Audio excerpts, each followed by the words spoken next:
कई वर्ष व्यतीत हो गए। कृष्ण और उनके भाई बलराम ने मृत्यु लोक से प्रस्थान कर लिया। महाभारत काल के अन्य कौरवों और शेष योद्धाओं की मृत्यु हो गई। धृतराष्ट्र, गांधारी और कुंती ने वनवास ग्रहण कर लिया और दावाग्नि में जलकर उनकी भी मृत्यु हो गई। तुम विदुर के रूप में अदृश्य हो गए। कृष्ण के जाने के पश्चात पांडवों को एक गहरी शून्यता का अनुभव होने लगा। इसलिए उन्होंने अर्जुन के पौत्र परीक्षित को राज्य सौंप दिया और सदैव के लिए द्रौपदी के साथ वनवास स्वीकार लिया। इस पूरे समय में मैं तब तक भटकता रहा जब तक प्राग तीर्थ में मुझे परशुराम के आश्रम के बारे में नहीं बताया गया, जो आज प्रयागराज में स्थित है। परशुराम महाभारत के 3 सबसे शक्तिशाली योद्धा, भीष्म पितामह, सूर्यपुत्र कर्ण और मेरे पिता द्रोणाचार्य के गुरु रहे।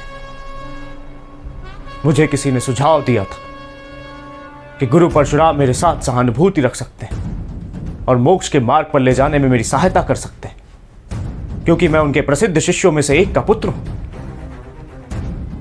अपनी शापित देह से मुक्ति पाने के लिए मैं परशुराम के आश्रम की खोज में निकल पड़ा। किसी प्रकार उनके आश्रम तक पहुंचने तथा अन्य कई महीने व्यतीत करने के बाद अंततः परशुराम से मेरी भेंट हुई। पर तब तक वे मेरे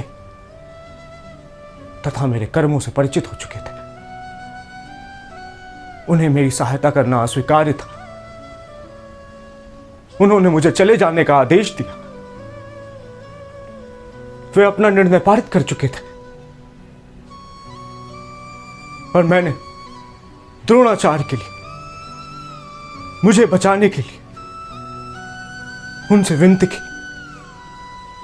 मैंने उनसे कहा कि जिस क्रोध के प्रतिशोध में मैं अंधा हो गया था, वो पांडवों द्वारा उनके शिष्य और मेरे पिता द्रोणाचार्य की अनैतिक हत्या का कारण था।